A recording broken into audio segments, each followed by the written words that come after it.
Diane, it's 2:39. Excuse me, Diane, it's 1:39 p.m. Oh, to hell with it. I don't know what time it is, Diane. It's Monday, March 28th, 2022. I had not been intending to do another video, Diane, or I had planned on stopping at 129 in the year 1960 today. But man plans and God laughs, Diane.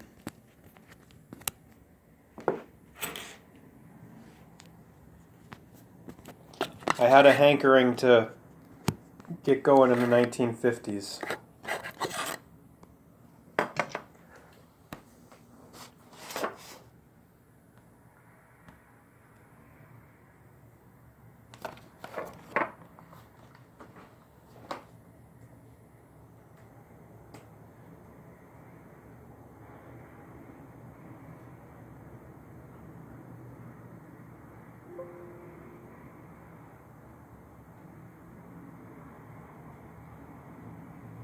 Time is always with you.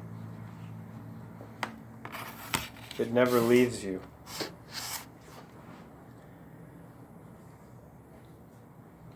What is time by Webster's dictionary definition?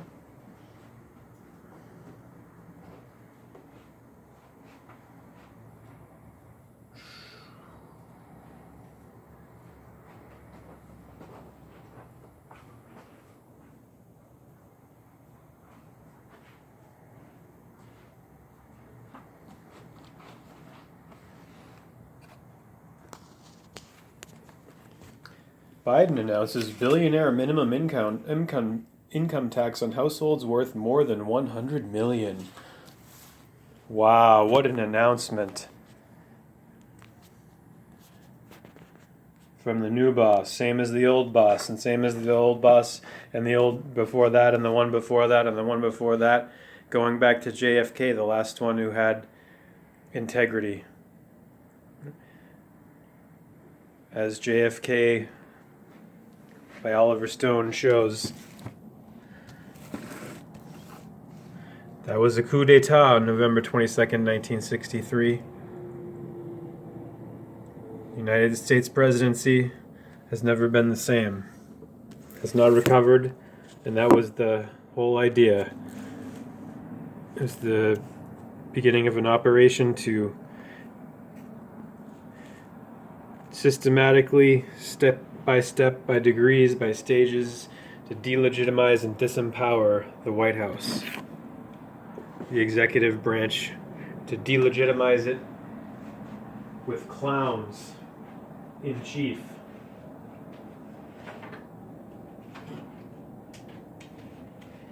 Diane. This is the story of the hurricane.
Goodbye, Charlie. Goodbye, Uncle Sam.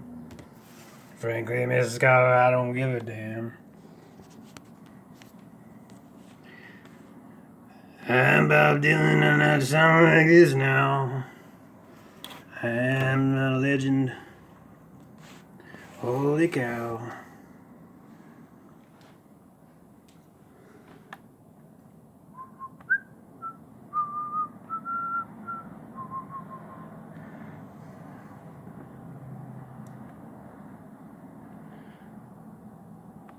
Diane, I don't even remember what I was going to show you on the computer, or what I was going to share from there today. Oh, that's right, we were going to go into the 1950s. Can you see okay with this, under these conditions of the computer screen?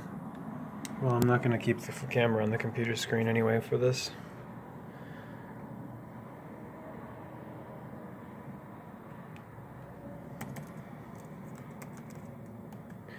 $1959, all aboard, here we come.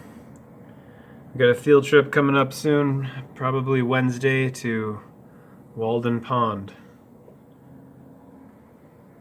in Concord.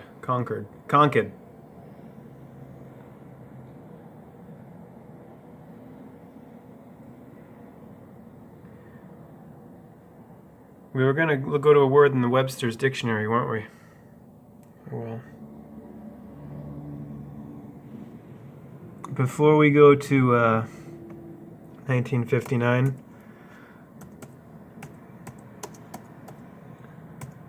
Diane, we're going to do something else. We're going to check out a JC here. Not Johnny Carson, not Johnny Cash, not Jesus Christ, not Jordan Collier, not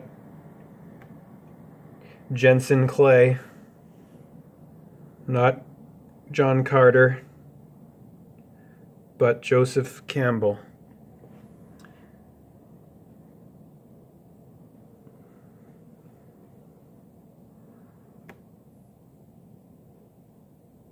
With Bill Moyers, The Power of Myth.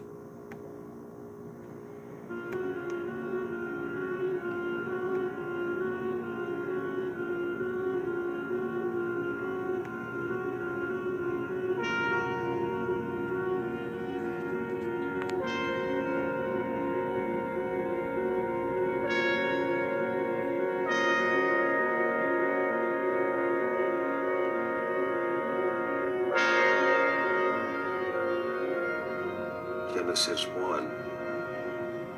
In the beginning, God created the heavens and the earth. The earth was without form and void, and darkness was upon the face of the deep.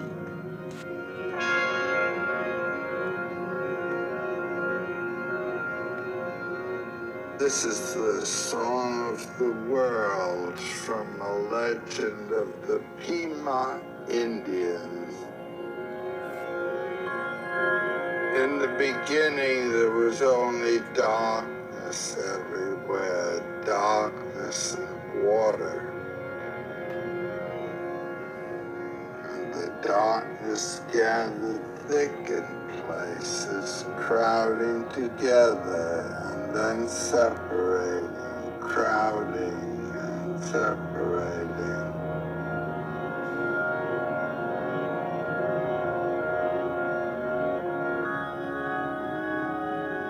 And the Spirit of God was moving over the face of the waters. And God said, "Let there be light."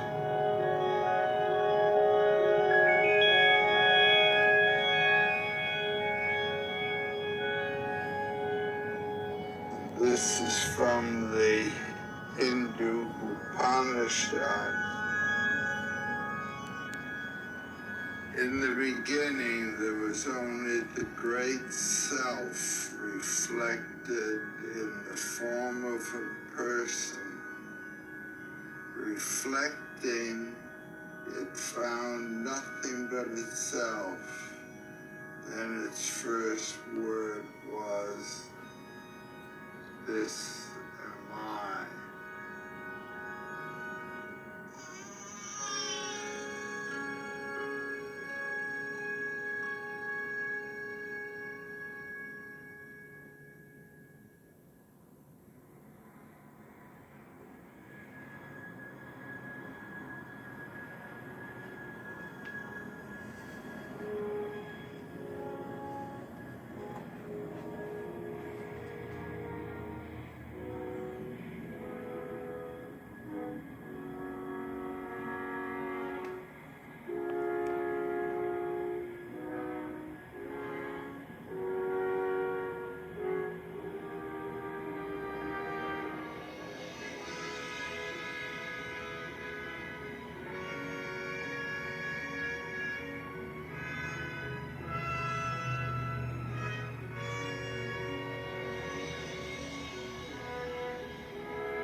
Not Julius Caesar.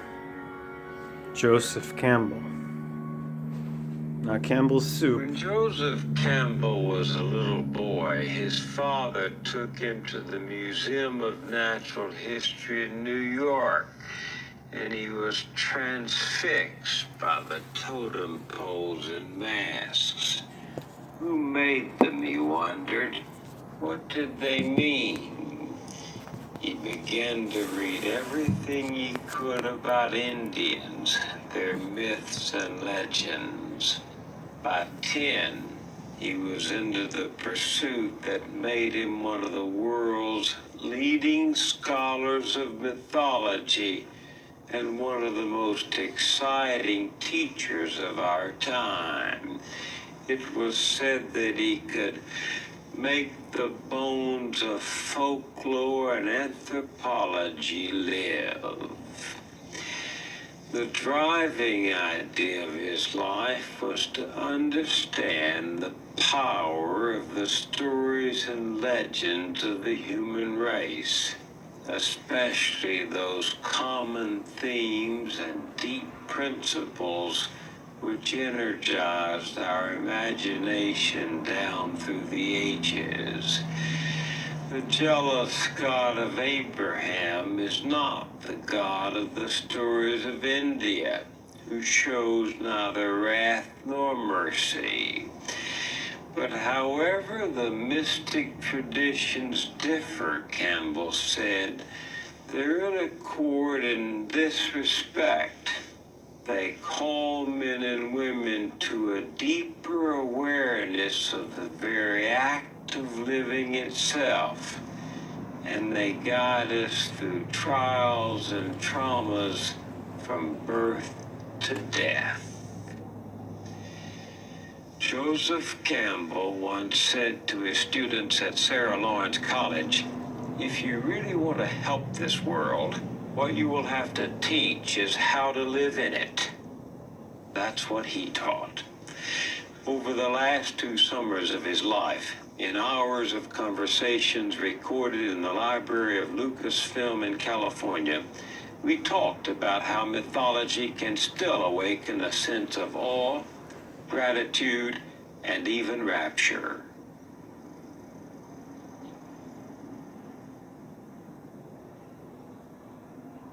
Why myths? Why should we care about myths? What do they have to do with my life?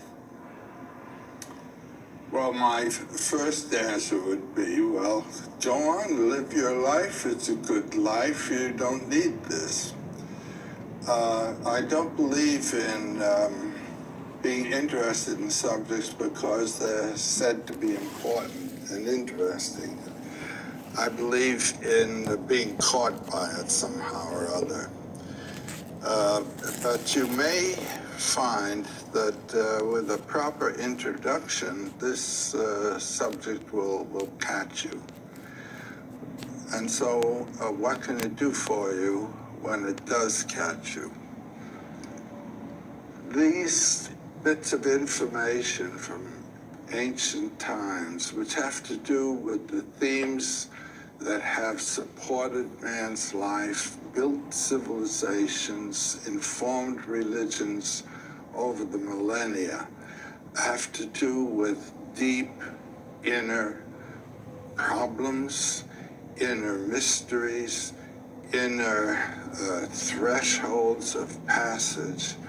And if you don't know what the guide signs are along the way, you have to work it out yourself. But once this catches you, there is always such a feeling from one or another of these traditions of information of a deep, rich, life-vivifying sort that you want to give it up. So myths are stories of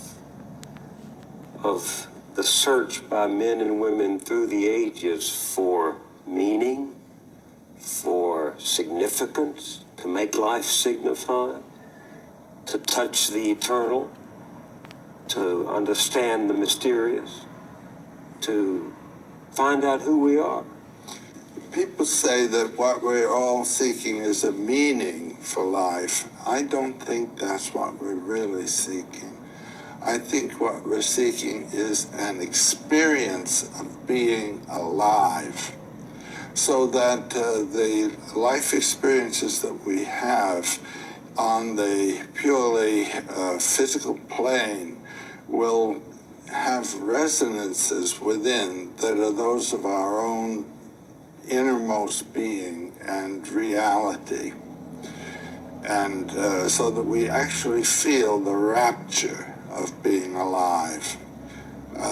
That's what it's all finally about, and that's what these clues help us to find within ourselves. Myths are clues? Myths are clues to the spiritual potentialities of the human life. What we're capable of knowing within? Yes.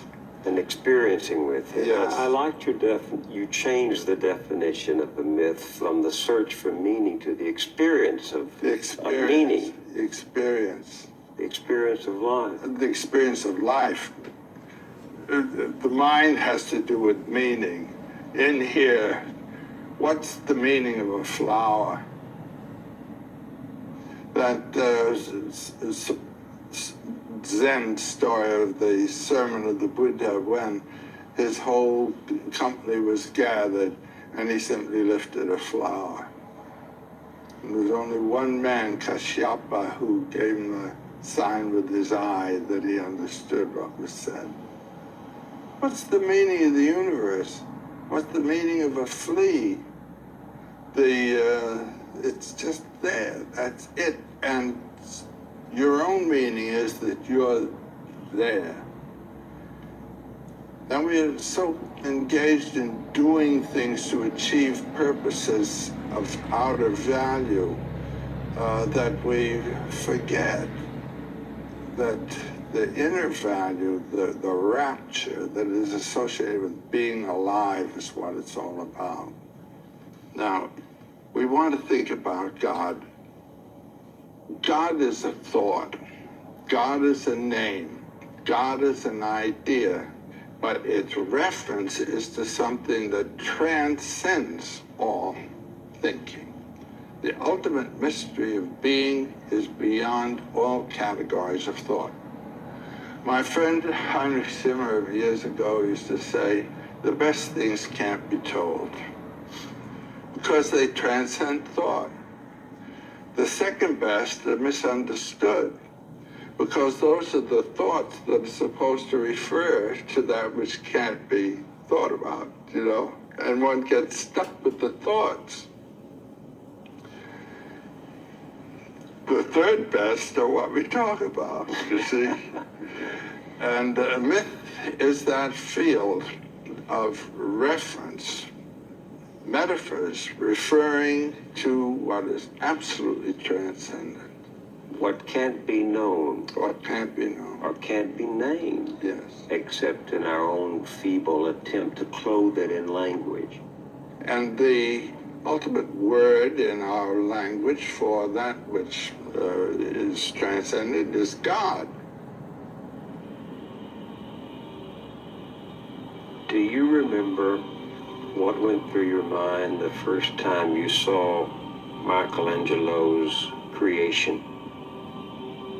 By the time I became aware of that, my notion of divinity was not quite so personal, you know.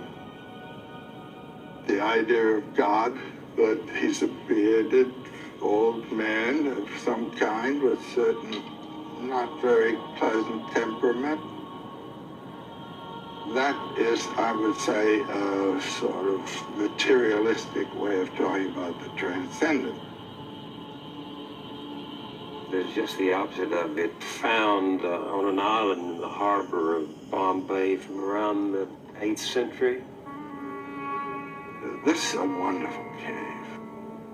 You enter the cave from a bright sky. Of course, moving into the darkness, your eyes are blanked out. But if you just keep walking slowly, gradually the eyes adjust, and this enormous thing, it's about 19 feet high and 19 feet across. The central head is the mask of eternity. This is the mask of God. Mask of eternity. That is the metaphor through which eternity is to be experienced as a radiance. And these other two figures? Whenever one moves out of the transcendent, one comes into a field of opposites. These two pairs of opposites come forth as male and female from the two sides. One has eaten of the tree of the knowledge, not only of good and evil, but of male and female, of right and wrong, of this and that, of light and dark. Everything in the field of time is dual, past and future, dead and alive. All this, being and non-being, is, isn't. And what's the significance of them being beside the mask of God, the mask of eternity? What is this sculpture saying to us? The mask represents the middle, and the two represent the two opposites, and they always come in pairs. And put your mind in the middle. Most of us put our mind on the side of the good against what we think of as evil. It was Heraclitus, I think, who said, "For God, all things are good and right and just, but for man, some things are right and others are not." You're in the field of time when you're man. And one of the problems of life is to live in the realization of both terms. That's to say, I know the center, and I know that good and evil are simply temporal apparitions. Well, are some myths more or less true than others? They're true in different senses, you see. Here's a whole mythology based on the insight that transcends duality. Ours is a mythology that's based on the insight of duality. And so our religion tends to be ethical in its accent. Sin and atonement, right and wrong. It started with a sin, you see. In other words, moving out of the mythological zone, the Garden of Paradise, where there is no time, and where men and women don't even know that they're different from each other. The two are just creatures. And God and man are practically the same. He walks in the cool of the evening in the garden where we are. And then they eat the apple, the knowledge of the pairs of opposites. And man and woman then cover their shame. They're different. God and man, they're different. Man in nature is against man. I once heard a wonderful lecture by Daisetsu Suzuki. You remember this wonderful old Zen philosopher who was over here? He was in his 90s. He started a lecture in Switzerland, I heard in Ascona. He stood up with his hands on his side and he said, God against man, man against God, man against nature, nature against man, nature against God, God against nature. Very funny religion. Now in the other mythologies, one puts oneself in accord with the world. If the world is a mixture of good and evil, you do not put yourself in accord with it. You identify with the good and you fight against the evil. And this is a religious system which belongs to the Near East following Zarathustra's time. It's in the biblical tradition all the way in Christianity and Islam as well. This business of not being with nature. And we speak with sort of derogation of the nature religions. You see, with that fall in the garden, nature was regarded as corrupt. There's a myth for you that corrupts the whole world for us. And every spontaneous act is sinful because nature is corrupt and has to be corrected, must not be yielded to. You get a totally different civilization, a totally different way of living, according to your myth as to whether nature is fallen or whether nature is itself the manifestation of divinity, and the spirit being the revelation of the divinity that's inherent in nature. Don't you think that Americans, modern Americans, have rejected this idea, this Indian idea, this ancient idea of nature as revealing the divinity because it would have kept us from achieving dominance over nature? Yeah, but that's the biblical condemnation of nature that they inherited from their own religion and brought with them. God is not in nature. God is separate from nature, and nature is not God. And this distinction between God and the world is not to be found in basic Hinduism or Buddhism either.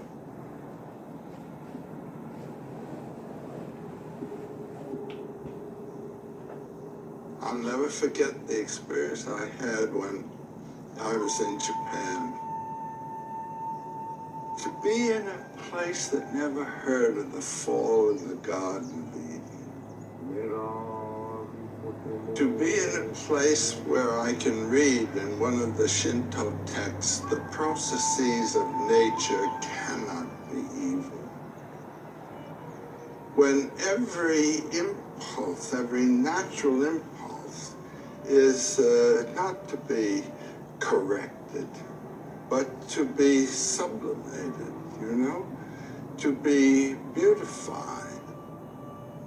And the glorious interest in the beauty of nature and cooperation with nature and coordination, so that in some of those gardens you don't know where nature begins and art ends. This to me was a tremendous experience, and it's another mythology. Speaking of different mythologies, let's just have a little fun here. I took these from your atlas. Yes. I'll read Genesis. I'll read from Genesis, and then you identify and read from the corresponding text together. Yes. Genesis 1. So God created man in his own image. In the image of God, he created him. Male and female, he created them. Then God blessed them, and God said to them, be fruitful and multiply. Now this is from a legend of the Basari people of West Africa. Unumbote made a human being. Its name was man. Unumbote next made an antelope named Antelope.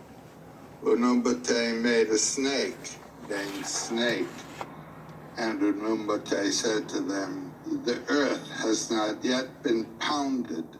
You must pound the ground smooth where you are sitting.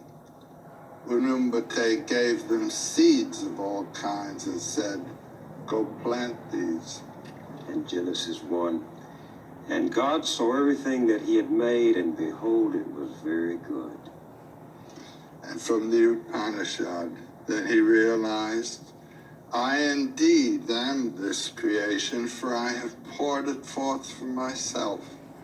In that way he became this creation, and verily, he who knows this becomes in this creation a creator. That's the clincher there. When you know this, then you've identified with the creative principle yourself, which is the God power in the world, which means in you.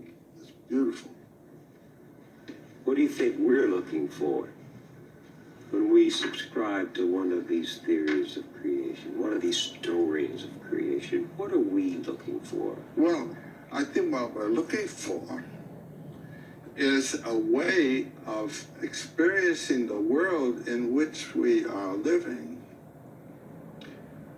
that will open to us the transcendent that informs it, and at the same time informs ourselves within it. That's what people want. That's what the soul asks for. I mean, we're looking for some accord with the mystery that informs all things, that, what do you call that vast ground of silence which we all share? Yes, but not only to find it, but to find it actually in our environment, in our worlds, to recognize it, to have some kind of instruction that will enable us to see the divine presence In the world and in us. and